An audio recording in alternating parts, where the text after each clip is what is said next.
The morning sun peeked through the tall windows of Westfield Academy, casting long golden rectangles across the freshly polished floor. Eduardo Reyes moved his mop with careful precision, taking pride in the way the marble tiles gleamed beneath his efforts. At 55, his back sometimes protested the long hours of bending and scrubbing, but Eduardo never complained. Every streak-free floor, every spotless bathroom, every dust-free shelf was a silent testament to his dedication. The quiet halls would soon fill with the chattering voices of students who rarely noticed him. Eduardo had become part of the background at this prestigious private school, almost invisible to the teenagers who hurried past with expensive backpacks and the latest phones. He didn't mind. The invisibility gave him space to observe, to listen, and sometimes, when no one was around, to remember another life. "Mr. Reyes, could you handle an extra shift this weekend? There's a special recital in the music hall on Sunday." The head of maintenance, Paula, approached with an apologetic look. Eduardo nodded, his weathered face creasing into a small smile. "Of course. No problem. You're a lifesaver. I'd do it myself, but my granddaughter has a birthday party. Go enjoy." "Family comes first," Eduardo said, meaning every word. Everything he did was for his family. His wife, Lucia, who worked double shifts at the hospital cafeteria. His son, Miguel, who was studying engineering at the community college, and his daughter, Camila, who dreamed of becoming a doctor. Their dreams were his dreams now. As Paula walked away, Eduardo pushed his cart toward the east wing where the music rooms were located. Even from the hallway, he could hear the sound of a piano, a Chopin piece he recognized instantly. His fingers twitched slightly at his side, muscle memory from another time trying to surface. Before he was a janitor, before he crossed borders with nothing but hope and determination, Eduardo had been someone else. In his hometown, people had called him El Maestro, the master. His concerts had filled modest halls, and music critics had written about his soulful interpretations and technical brilliance. But political unrest and economic collapse had a way of rewriting destinies. When the choice came between art and survival, Eduardo chose his family's future. He paused outside the music room, listening. The pianist inside was technically proficient, hitting all the right notes with precision, but something was missing. The music felt hollow somehow, lacking the emotional depth that transformed notes on a page into something that could touch the soul. Through the small window in the door, Eduardo could see a girl sitting at the grand piano. Her posture was perfect, her technique flawless. Her long dark hair was pulled back in a tight ponytail, and even from behind he could sense her frustration as she stopped midway through the piece and started again. This was Sophia Bennett. Eduardo knew who she was, though she had never once looked directly at him. The daughter of renowned composer Thomas Bennett, she was Westfield Academy's musical prodigy. Teachers spoke of her in reverent tones. Students either admired her talent or envied her privilege. At 17, she already had an impressive list of competition wins and performances at prestigious venues. Eduardo moved on quietly, not wanting to disturb her practice. He had work to do. The science labs needed cleaning, and the boys' locker room was always a disaster after Thursday afternoon sports. Hours later, as the school emptied of students and teachers, Eduardo returned to the East Wing. The cleaning schedule rotated, and today the music rooms were his responsibility. He pushed his cart along the quiet corridor, enjoying the peaceful echo of his footsteps. This was his favorite time, when the imposing building belonged just to him and the other evening staff. The music room door was still open. Eduardo frowned, checking his watch. All students should have left by now. He approached cautiously and peered inside. The room was empty, but evidence of a hasty departure remained. Sheet music scattered across the floor, a water bottle left on top of the piano, a designer backpack slouched against the wall. Sophia must have left in a hurry. Eduardo sighed and entered, bending to gather the fallen papers. As he collected the sheets, he recognized the piece, Chopin's Ballade No. 1 in G minor. One of the most challenging pieces in the piano repertoire, but also one of the most beautiful when played with understanding. Eduardo placed the organized stack on the music stand, and then hesitated, looking at the magnificent grand piano. It was a Steinway Model D, the kind he had dreamed of playing when he was young. the kind he had played just once at a special concert in the capital city before everything changed. The janitor glanced toward the door. No one was around. The night security guard wouldn't make his rounds for another hour. His hands, rough now from years of harsh cleaning chemicals, hovered over the keys. He shouldn't. This wasn't his place anymore. These beautiful instruments weren't meant for the likes of him, a man in a gray uniform with a name tag and a mop. But the piano called to him like an old friend. Just for a moment, Eduardo whispered to himself, setting his cleaning rag aside and carefully lowering himself onto the bench. He didn't touch the keys immediately.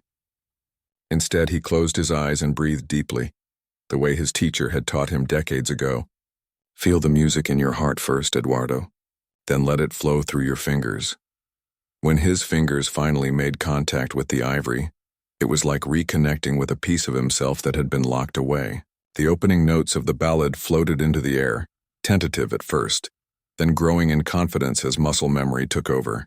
His technique was rusty, certainly, but the emotion, the understanding of what Chopin had been trying to say, remained intact. As Eduardo played, he forgot about being a janitor. He forgot about the mop waiting in the hallway and the floors that still needed polishing. He forgot about the social divide that separated him from the students who passed him without seeing him.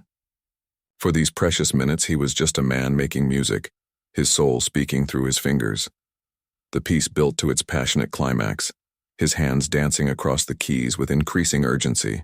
This was the section where Sophia had struggled earlier, the technically challenging passage that required not just skill but emotional surrender. Eduardo let himself be carried away by the music, his body swaying slightly as the notes cascaded around him. He was so absorbed that he didn't notice the figure appearing in the doorway. Sophia Bennett had returned for her forgotten backpack. She had been halfway home in her father's luxury car when she realized she'd left it behind, along with the composition she was working on for her father's approval. Irritated at having to come back, she had stormed through the empty school hallways, her designer boots clicking on the marble floors. The sound of the piano stopped her cold. Someone was playing her piece, and playing it in a way she had never heard before. Where her interpretation was technically perfect but emotionally restrained, this version was raw and passionate.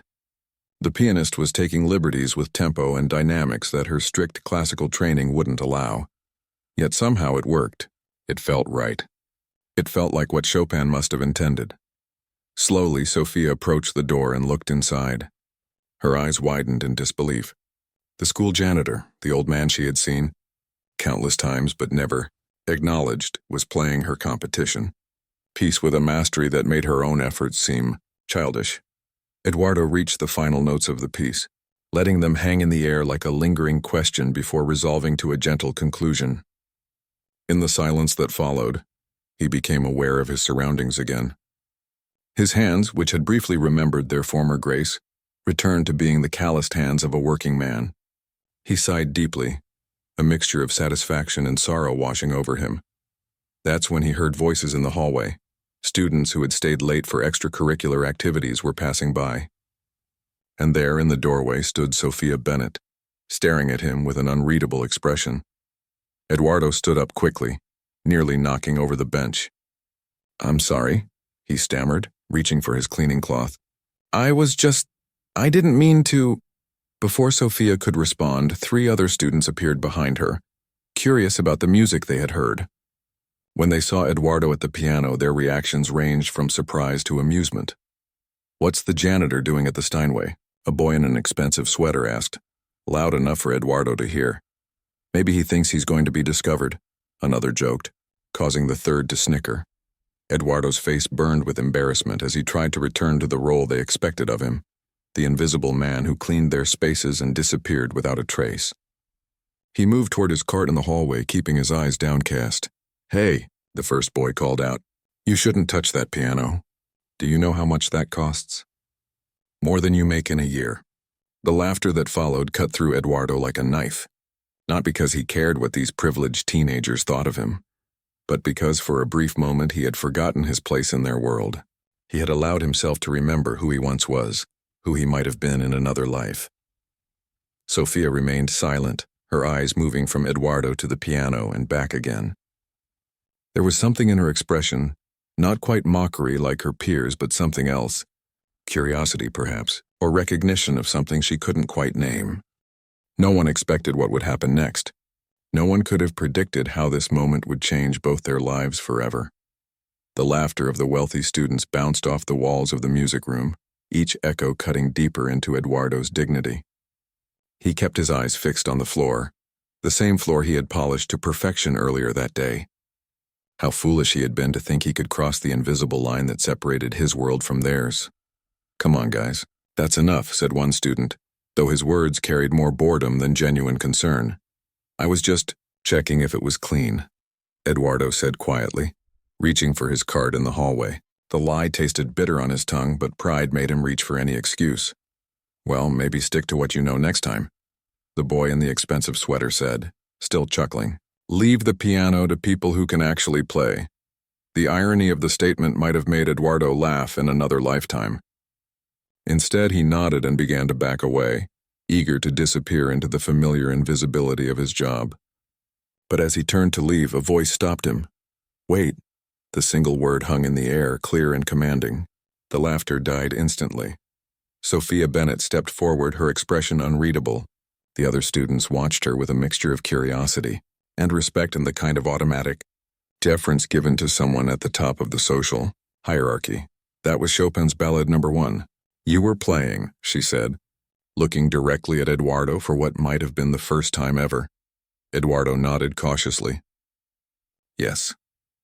The same piece I've been practicing for the regional competition." Another nod, more hesitant this time. "You played the third movement. The difficult part." Sophia's dark eyes studied him with new intensity. "You played it perfectly." The other students exchanged confused glances. This wasn't the reaction they had expected from Westfield's musical star. The boy in the sweater cleared his throat. "Sophia, come on. It's just the janitor messing around." Sophia ignored him completely. "Where did you learn to play like that?" she asked Eduardo. Before he could answer, the sound of quick footsteps approached from down the hall. Mrs. Chen, the head of the music department, appeared in the doorway, her normally calm face pinched with concern. "What's going on in here? I could hear voices all the way from my office." Her sharp eyes took in the scene, the group of students, Eduardo by his cleaning cart, the piano with its fallboard still open. "School ended 2 hours ago. Why are you all still here?" The wealthy boy stepped forward with practiced charm. "Nothing to worry about, Mrs. Chen. We just caught the janitor playing with the Steinway. We were explaining that it's not really appropriate." Mrs. Chen's eyebrows rose as she turned to Eduardo. "Mr. Reyes, is this true?" Eduardo felt his face grow hot with shame. In 15 years of working at Westfield, he had never been reprimanded. He had always been the model employee, reliable, diligent, and most importantly, invisible. Now everyone was staring at him, waiting for his response. "I apologize," he said softly. "It won't happen again." Mrs. Chen opened her mouth, but before she could speak, Sophia stepped forward. "He was showing me something," she announced, her voice carrying a confidence that came from years of never being questioned. Everyone turned to her in surprise, Eduardo most of all. "Showing you what, Ms. Bennett?" Mrs. Chen asked, clearly confused. Sophia walked to the piano and sat down on the bench. "I've been struggling with the emotional interpretation of this piece." Eduardo was demonstrating a different approach. She looked up at the janitor, her eyes holding a silent message. "Would you mind showing us again?" The room went completely still. Eduardo stood frozen, caught between disbelief and suspicion. Why would this girl, who had never acknowledged his existence before, suddenly claim he was helping her? Was this some elaborate joke at his expense? The other students watched with wide eyes, equally confused by this unexpected turn of events. Mrs. Chen looked from Sophia to Eduardo, her expression skeptical. "You were giving Ms. Bennett piano advice, Mr. Reyes." Eduardo hesitated, unsure how to respond. The truth seemed too unbelievable, but he couldn't bring himself to participate in what might be a cruel prank. Sophia stood up from the bench and gestured toward it. "Please," she said, and something in her voice sounded almost like a plea. "Show Mrs. Chen what you showed me." Time seemed to slow down as Eduardo considered his options. He could walk away, return to the safety of his invisible existence, or he could sit down and risk everything, his dignity, possibly even his job. But there was something in Sophia's eyes that made him take a deep breath and step forward. It wasn't mockery he saw there. It was recognition. As he slowly lowered himself onto the bench, he heard one of the boys snicker. Mrs. Chen shushed him with a sharp look. Her own curiosity now piqued. Eduardo closed his eyes for a moment, blocking out the stares, the judgment, the social gulf that separated him from everyone else in the room. Then, with a soft exhale, he began to play. This time he chose to start from the beginning of the ballade.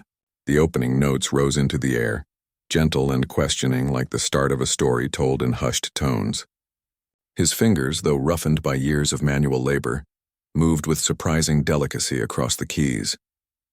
As the piece progressed, building in complexity and emotion, he lost himself once again in the music, forgetting his audience entirely. The room faded away, and Eduardo was transported back to another time, another place. He was young again, full of promise and passion, his future stretching bright and unlimited before him. The notes flowed from some deep well inside him, carrying with them all the joy and sorrow of a life fully lived, the dreams sacrificed, the love that sustained him, the pride of watching his children reach for opportunities he never had.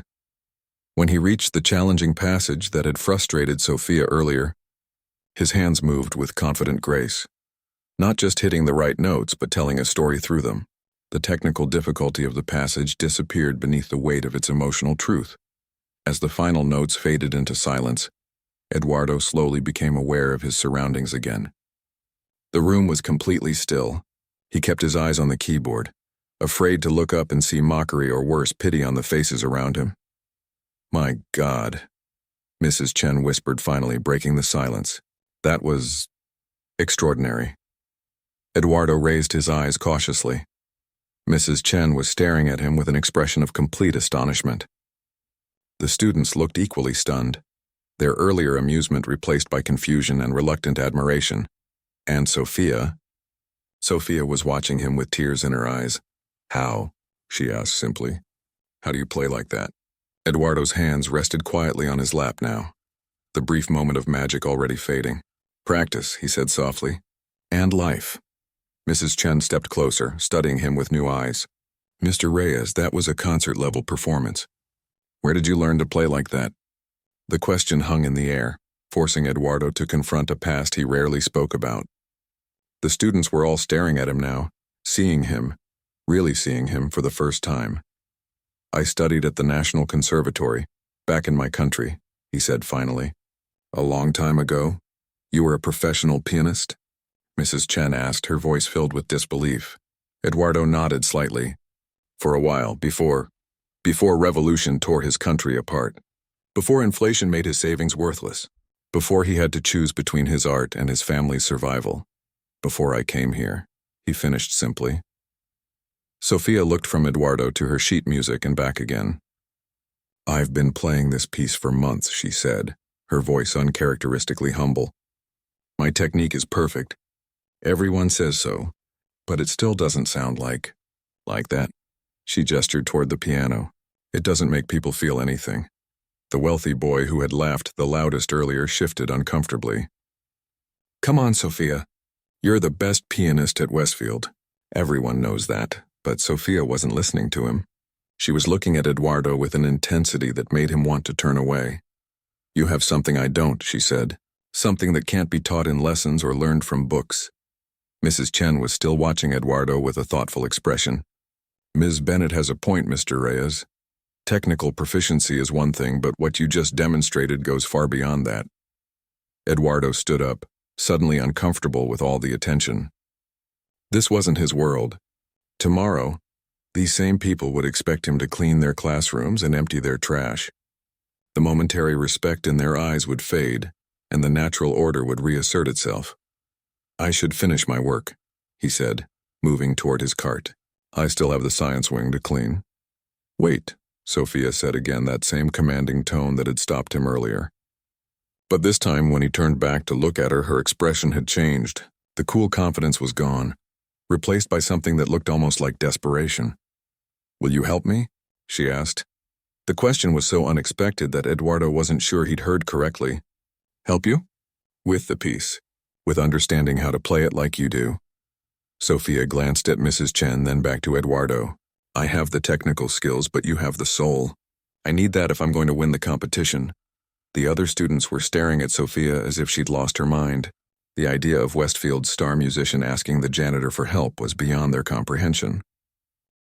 Mrs. Chen looked equally surprised, but there was a speculative gleam in her eye as she observed the unlikely pair, the privileged prodigy and the janitor with the hands of an artist. That's an interesting idea. Miss Bennet, she said slowly. Very interesting indeed. Eduardo stood frozen, caught between worlds as the impossible conversation continued around him. Something was happening, something that would change everything. He could feel it, like the opening notes of a piece he'd never played before, hinting at melodies yet to come. The next day, Eduardo arrived at work earlier than usual. Sleep had eluded him most of the night as the events in the music room played over and over in his mind. The girl's request kept echoing in his thoughts. Will you help me? He had neither accepted nor refused Sophia's unexpected proposal. Instead, the moment had been interrupted by the school principal, who had been passing by and stopped to investigate the unusual gathering. By the time explanations were made and the students were shooed off to their waiting drivers, Eduardo had managed to slip away, returning to the familiar comfort of his cleaning routine. Now, in the quiet early morning hours, he moved through the empty hallways with his cart, his mind still unsettled. What did Sophia Bennet really want from him? Was this some kind of joke? A rich girl's passing whim? Or something else entirely? The soft sound of piano music stopped him as he passed the east wing. Someone was playing in the music room at 6:30 in the morning. Eduardo hesitated, then quietly approached the door and peered through the small window. Sophia sat at the grand piano, her posture perfect as always, her fingers moving with precision across the keys. She was playing the same Chopin piece, the one Eduardo had performed the day before. Even through the door, he could hear that her technical execution was flawless. Every note was in place, every dynamic marking observed, and yet, the music was beautiful but hollow, like a perfect shell with nothing living inside it. Eduardo found himself shaking his head slightly. The girl had everything: the best teachers, the finest instrument, endless hours to practice, but she couldn't hear what was missing. He was about to move on when Sophia suddenly stopped playing and slammed her hands down on the keys in frustration, producing a discordant crash that made Eduardo wince. She buried her face in her hands for a moment, then straightened her shoulders and started again from the beginning. The determination in that simple gesture touched something in Eduardo. He recognized it: the stubborn refusal to accept defeat, the drive to push beyond limitations. He had once had that same fire. Before he could reconsider, he opened the door. Sophia looked up, startled. When she saw Eduardo, a mix of emotions crossed her face: embarrassment, relief, and something that might have been hope. "You're here early," he said, keeping his voice neutral. She nodded. "I come every morning before classes. It's the only time the room is always free." Her fingers rested lightly on the keys, not playing but not moving away either. "I thought about what happened yesterday, about how you played." Eduardo remained by the door, uncertain. "I should not have touched the piano. It was inappropriate." "No," Sophia said firmly. "What's inappropriate is that you're pushing a mop when you should be giving master classes." She gestured to the bench beside her. "Please sit with me for a minute." Against his better judgment, Eduardo moved forward and sat on the edge of the bench, careful to maintain a respectful distance. Up close, Sophia looked younger than she had yesterday, more vulnerable. There were shadows under her eyes that suggested she too had slept poorly. "My father is Thomas Bennet," she said, watching for his reaction. Eduardo nodded. "I know. The composer. And conductor and director of the symphony orchestra and head of the National Music Foundation," she added, a slight edge to her voice. "Everyone knows who he is, and everyone expects his daughter to be a musical genius too." Eduardo said nothing, sensing there was more she needed to say. "I've been playing piano since I was 3 years old. I've won 14 major competitions. I have performed at Carnegie Hall twice." She said these things not with pride but with a strange detachment, as if reciting someone else's accomplishments. "But when my father listens to me play, he always says the same thing: technically perfect, emotionally empty." She turned to Eduardo, her eyes intense. Until yesterday, I didn't understand what he meant. I thought he was just being cruel or impossible to please. But then I heard you play the same piece I've been practicing for months, and suddenly I understood. Eduardo shifted uncomfortably. Ms. Bennett, Sophia, she corrected him. Please call me Sophia. Sophia, he said, the name feeling strange on his tongue. I'm just the janitor. I clean floors and take out trash. I'm not a teacher. But you were, she insisted. Before you came here. You studied at a conservatory. You were a real pianist. That was a long time ago, Eduardo said softly. Another life. Music doesn't forget, Sophia said, surprising him with the simple wisdom in her words. Your hands remember. Your heart remembers. She played a few notes, the opening of the ballade. I want to understand how you do it. How you make people feel something when you play. Eduardo looked down at his hands. Weathered now, calloused from years of physical labor. Once they had been his pride, his ticket to a better life. Now they scrubbed toilets and mopped floors. The irony wasn't lost on him. Playing with feeling isn't something I can teach you in a few lessons, he said finally. It comes from living. From suffering. From loving. Then tell me your story, Sophia said simply. Help me understand, Eduardo hesitated. No one at Westfield knew his past. Not the principal, not his supervisor, not even Paula, who had hired him 15 years ago. He had kept his previous life carefully separated from his present. A protective wall between what was and what had to be. But something in the girl's earnest request broke through his careful reserve. I was born in a small town in the mountains. He began hesitantly. My father was a carpenter, my mother a seamstress. We had little money, but our house was always filled with music. My father played the guitar, and sometimes on Sundays, a neighbor would bring his accordion, and they would play folk songs until midnight. As he spoke, Eduardo's voice grew stronger, memories flooding back with unexpected clarity. He told her about discovering an old upright piano in the church when he was 8 years old, about the kind priest who let him practice there after school, about the traveling music teacher who gave him lessons in exchange for his mother's sewing. When I was 16, this teacher took me to the capital city to audition for the National Conservatory. I had never been more than 20 miles from my village. I had never seen tall buildings or traffic lights or escalators. I was terrified. Sophia listened intently, her earlier frustration forgotten. But you got in, she said. It wasn't a question, Eduardo nodded. Full scholarship. My family sold chickens and made tamales for months to buy me one good suit for concerts. He smiled at the memory. 5 years later, I was performing with the National Symphony. Critics said I had promise. There was talk of an international tour. His smile faded. Then everything changed. Political unrest. Economic collapse. The arts were the first thing to be cut. Concerts were canceled. The conservatory closed. Some of my colleagues left for Europe or America if they had connections. I stayed, trying to make a living teaching private lessons. He paused, the next part more difficult to share. I married my wife Lucia during this time. When our son Miguel was born, we knew we had to leave. The country was no longer safe, and there was no future there for a baby. His voice grew quieter. We sold everything. My piano, our furniture, Lucia's grandmother's silver. We paid people to help us cross borders. We walked through deserts at night. Sophia's eyes were wide, her sheltered life clearly never having exposed her to such realities. When we finally reached this country, I had $300, a wife, a baby, and a degree that meant nothing here. I took whatever work I could find. Dishwasher, construction, night watchman. Eventually I got this job. He gestured around the music room. Steady work. Health insurance for my family. It was a good thing. But your music, Sophia said, her voice trailing off. My music became my children's opportunities, Eduardo said firmly. Miguel is studying engineering. Camilla wants to be a doctor. That is worth more than any applause I might have received. They sat in silence for a moment, the weight of his story hanging in the air between them. Eduardo was surprised to find that sharing it had not been as painful as he'd feared. There was even a certain relief in speaking these truths aloud after so many years of silence. Sophia touched the piano keys lightly, not playing, just feeling their cool smoothness beneath her fingertips. I've never struggled for anything in my life, she said finally. Not really. Everything has been given to me. The best teachers, the best instruments, the best opportunities. Maybe that's why my playing sounds empty.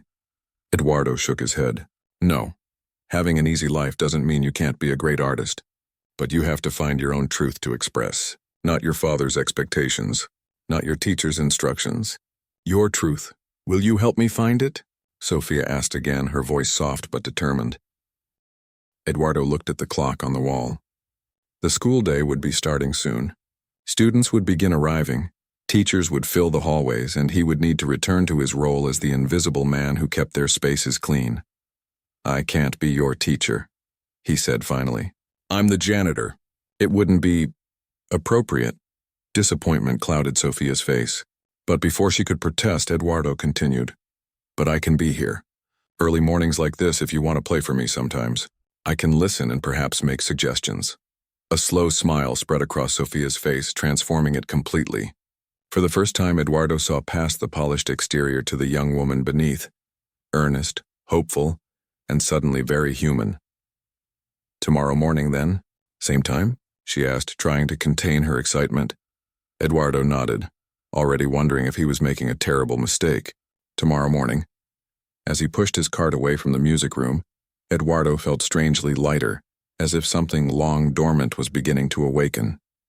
The past could never be reclaimed. He had made his choices and would make them again for his family's sake.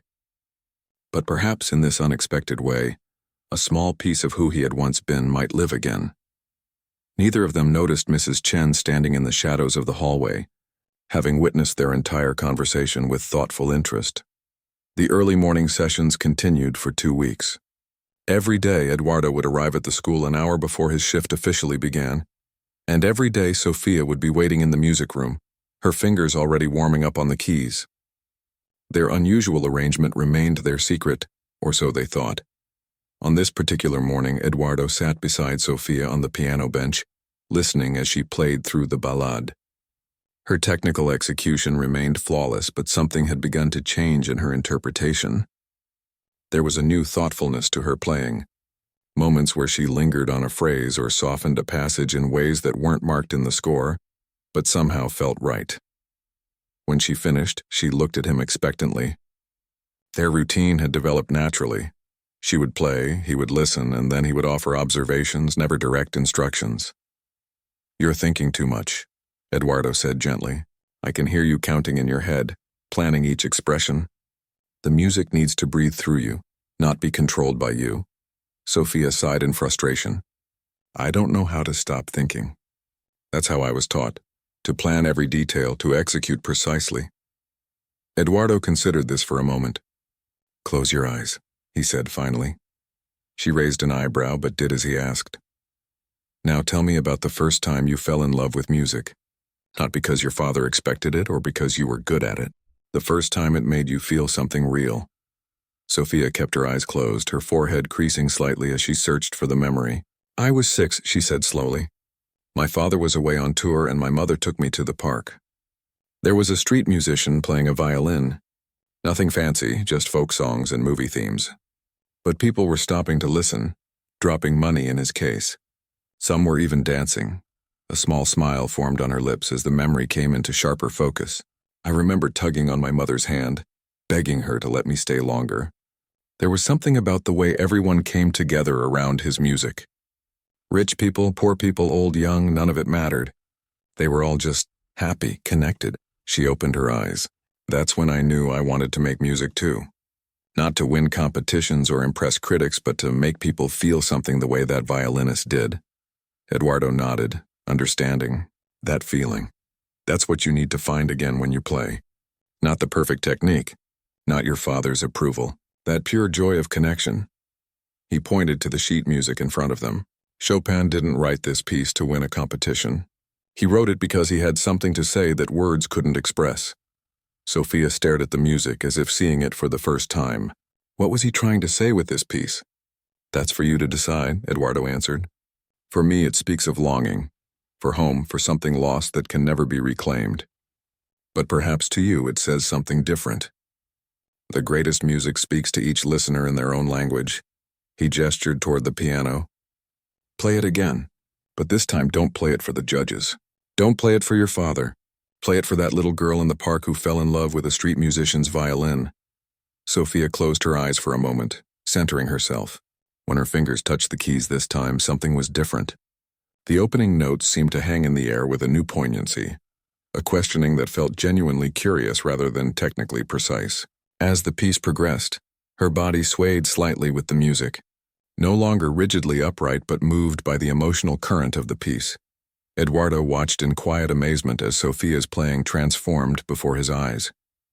It wasn't perfect. There were small technical slips that would have never happened in her usual performances, but it was alive in a way he hadn't heard before. She was finally allowing herself to be vulnerable, to take risks, to speak through the music rather than simply execute it. As the final notes faded, Sophia looked up at Eduardo with wide eyes, as if surprised by what had just happened. "I felt it," she whispered. "For the first time I really felt it." The sound of applause startled them both. Mrs. Chen stood in the doorway, clapping slowly, her expression thoughtful. Behind her stood the school principal, Dr. Rivera, and a tall, distinguished-looking man in an expensive suit whom Eduardo recognized immediately, Thomas Bennett, Sophia's father and one of the most influential figures in the classical music world. Sophia jumped up from the bench, her face flushing. "Father, what are you doing here?" Thomas Bennett stepped into the room, his eyes moving from his daughter to Eduardo and back again. "Mrs. Chen called me. She said I needed to hear something extraordinary." His voice was cool and measured, revealing nothing of his thoughts. Eduardo stood up quickly, painfully aware of his gray janitor's uniform and his place in the school hierarchy. "Sir, I can explain." "No need," Bennett said, holding up a hand to silence him. "I heard everything I needed to hear." He turned to his daughter. "Sophia, would you excuse us?" "I'd like to speak with Mr. Reyes," Eduardo supplied quietly. "Eduardo Reyes, Mr. Reyes, privately." Sophia glanced anxiously between her father and Eduardo, clearly reluctant to leave. "Father, whatever you have to say to Eduardo, you can say in front of me." "He's been helping me with my playing, so I gathered," Bennett said dryly. "And now I wish to speak with him alone. Professional courtesy between musicians." The acknowledgement, between musicians, sent a small shock through Eduardo. It had been so long since anyone had referred to him that way. Sophia hesitated, then nodded reluctantly. "I'll wait outside," she said, gathering her things. As she passed Eduardo, she whispered, "Don't let him intimidate you." When the door closed behind her, Eduardo steeled himself for what was to come. He had overstepped his bounds. He had no business teaching the daughter of Thomas Bennett, no business touching the school's expensive piano, no business pretending to be something he was no longer. "Mrs. Chen tells me you were once a concert pianist," Bennett said, cutting straight to the point. Eduardo nodded cautiously. "Many years ago, in another country, with the National Symphony Orchestra of your homeland." "Yes?" Bennett studied him with penetrating eyes. "I've been trying to understand what happened to my daughter's playing over the past 2 weeks. Her technique has always been exceptional, but suddenly there was something else emerging. Something I've been pushing her to find for years." He gestured toward the piano. "And now I hear it, and I discover she's been taking secret lessons from the school janitor." Eduardo winced at the blunt assessment. "Not lessons exactly. We just talk about the music, about finding her own voice within it." "Whatever you're doing, it's working," Bennett said, surprising Eduardo with what sounded almost like approval. "I've had her studying with the finest teachers money can buy since she was 3 years old. None of them have accomplished what you've done in 2 weeks." Eduardo stood very still, unsure how to respond to the unexpected compliment. Bennett walked to the piano and ran his fingers lightly over the keys. "Do you know what I see when I look at you, Mr. Reyes?" "A janitor," Eduardo answered honestly. "No," Bennett said sharply. "I see a tragedy, a waste of exceptional talent." He turned to face Eduardo fully. "I did some research after Mrs. Chen called me. You were Eduardo Reyes Vargas, winner of the international piano competition in your country at age 22. Critics called you a once-in-a-generation talent. You performed with the Berlin Philharmonic as a guest soloist." Eduardo's breath caught in his throat. He had not heard his full name spoken aloud in 15 years. "Then you disappeared," Bennett continued. "Political upheaval, I assume. Like so many artists caught in the crossfire of conflicts not of their making." He shook his head. "And now I find you here." cleaning floors at my daughter's school. I do honest work, Eduardo said, a defensive edge creeping into his voice. I support my family. My children have opportunities I never had. At the cost of your gift, Bennett said, but there was no judgment in his tone, only a kind of professional mourning. The world lost something valuable when Eduardo Reyes Vargas stopped playing.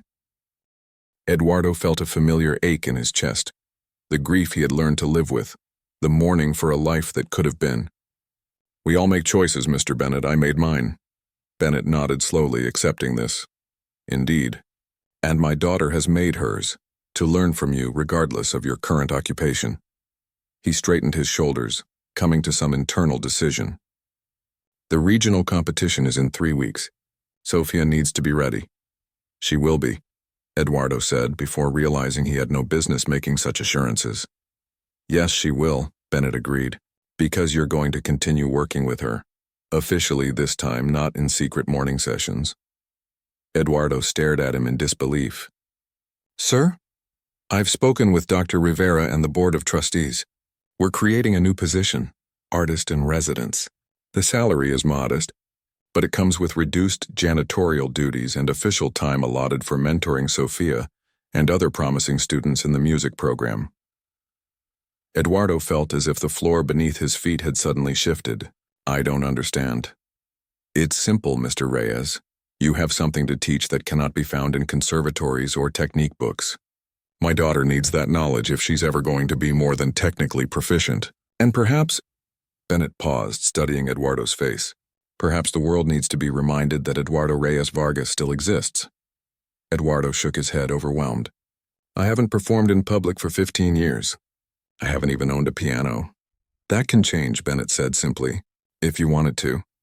Outside in the hallway, Sofia pressed her ear against the door, catching fragments of the conversation. When she heard her father's proposal, a smile spread across her face. She turned to Mrs. Chen, who was waiting nearby. Thank you, she whispered, for calling my father. For seeing what I saw, Mrs. Chen smiled back. Sometimes the most valuable teachers are found in the most unexpected places. I've watched you both these past 2 weeks. You're learning more than just piano, Sofia. And he's remembering what it means to be an artist, not just a survivor. Inside the music room, Eduardo stood at a crossroads. Before him lay an unexpected path back to the world he had left behind. Not exactly as he had once imagined it, but a path nonetheless. Behind him lay 15 years of safety, of invisibility, of defined expectations and boundaries. I need to think about this, he said finally, to talk to my family. Bennett nodded, understanding. Of course. But don't think too long, Mr. Reyes. Music has already waited 15 years for your return. Don't make it wait much longer. As he watched Bennett leave the room, Eduardo felt something stirring inside him that he had thought long dead. The hunger to create, to express, to connect through music. The janitor had kept the pianist buried for so long, but now, like a seed that had been waiting for the right conditions, it was beginning to grow again. 3 weeks passed in a whirlwind of change. Eduardo had accepted Thomas Bennett's offer after a long, emotional conversation with his family. His wife Lucia had cried when he told her, not from disappointment but from joy. She had always kept his old concert programs hidden away in a box, treasuring them even when he tried to forget. You were born to make music, she had told him, squeezing his weathered hands. Our children are almost grown. It's time for you to remember who you are. Now, on the evening of the regional competition, Eduardo stood backstage at the concert hall, his heart racing with a familiar mixture of anticipation and terror. Not for himself, he wasn't performing tonight, but for Sofia, who was pacing nervously in her long blue gown, going through her pre-performance rituals. What if I forget everything? She whispered when he approached. What if I go back to playing like a robot? Eduardo smiled gently. Then you will still play beautifully and the world will go on spinning. He placed his hands on her shoulders, steadying her. But you won't forget. The music is inside you now, not just in your fingers. Sofia took a deep breath, trying to calm her nerves. Over the past weeks, they had worked together every day. No longer in secret early mornings, but in official sessions that had become the talk of the school. Other students had begun to watch their lessons. fascinated by the unlikely partnership between the janitor-turned-artist-in-residence and Westfield's star pianist. "My father is in the audience," Sophia said, glancing toward the curtain. "Along with every important music critic in the city, the director of the conservatory is here too." Eduardo nodded, understanding her pressure all too well. "Then play for none of them," he advised. "Play for the little girl in the park who fell in love with a street musician's violin. Play for yourself." A stagehand approached them. "5 minutes, Miss Bennett." As Sophia moved toward the stage entrance, Eduardo gently caught her arm.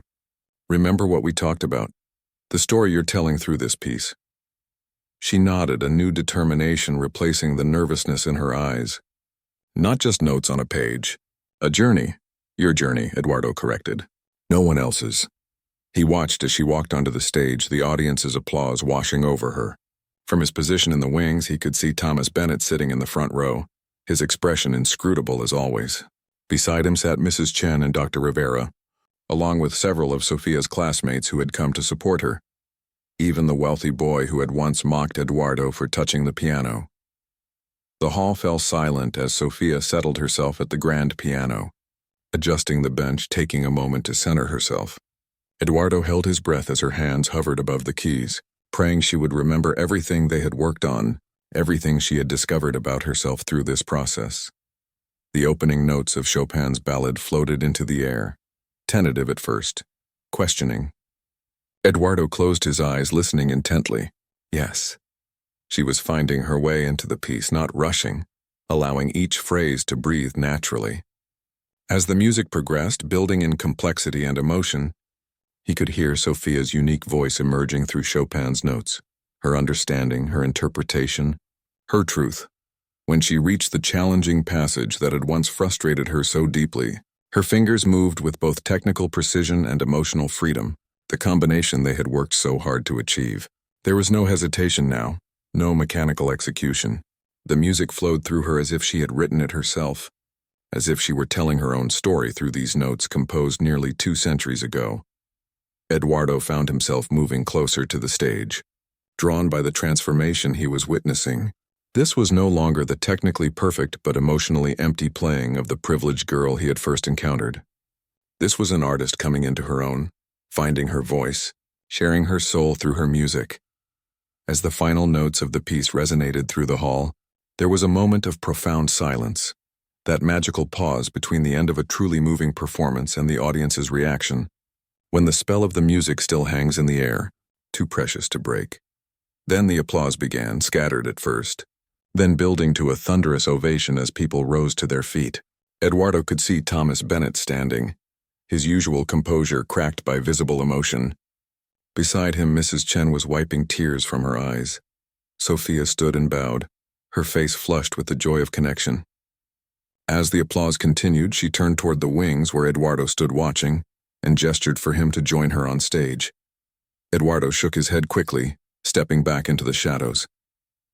This was her moment, not his. But Sophia was insistent, beckoning him forward while the audience continued to applaud. A stagehand gently pushed him forward. "Go on," he whispered. "She wants you there." Heart pounding, Eduardo stepped onto the stage. The bright lights momentarily blinded him, and the sea of faces brought back a flood of memories. Other stages, other performances, another life.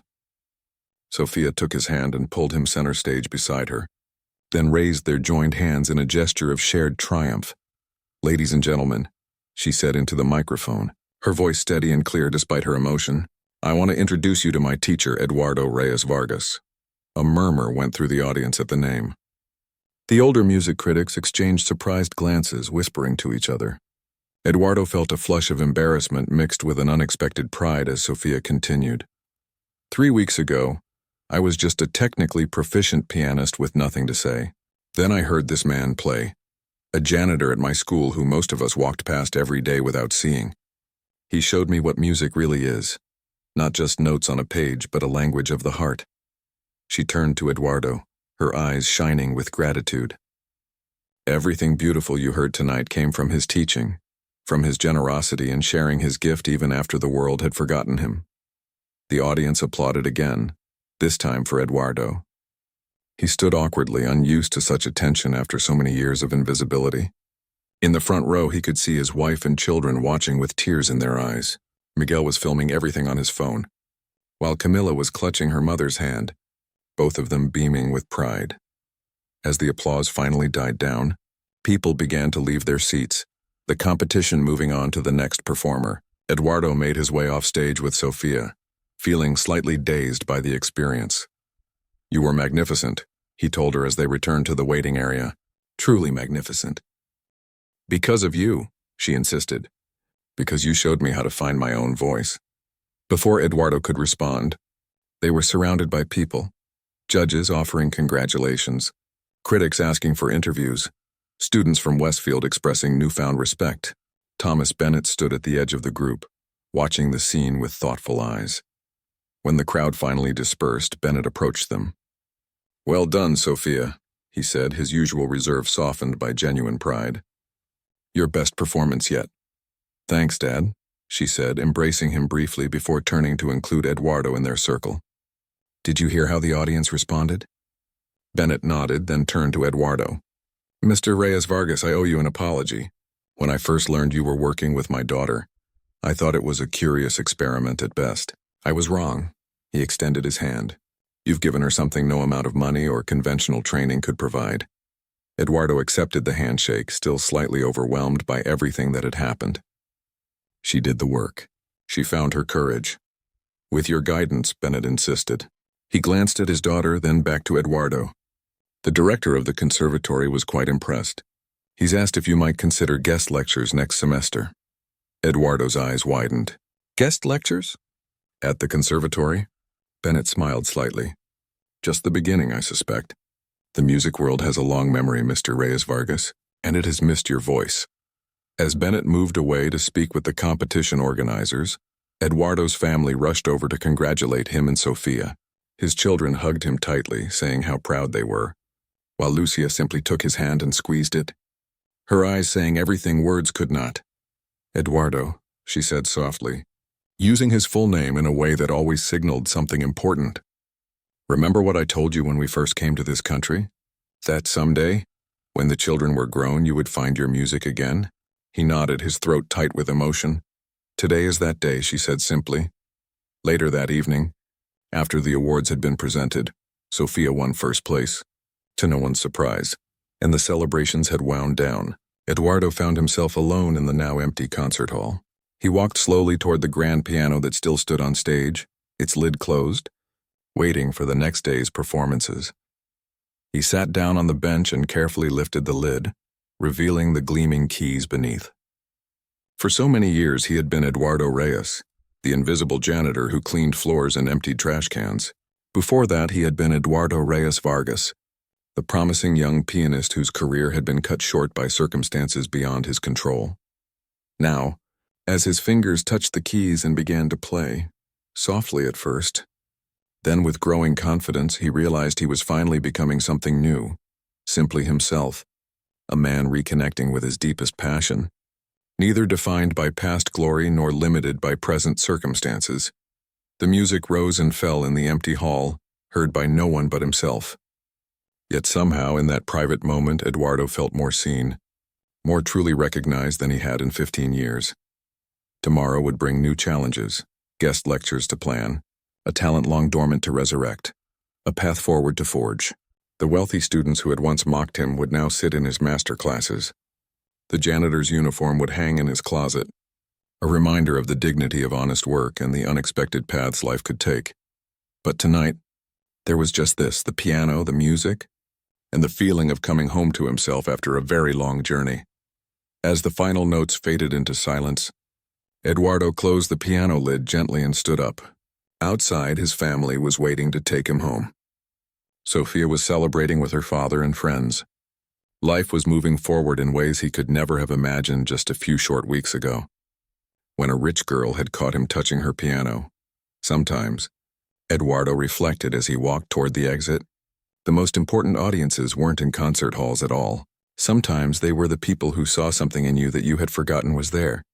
Something valuable, something worth reclaiming, something worth sharing with the world, and sometimes they were the ones who reminded you that it's never too late to become who you might have been.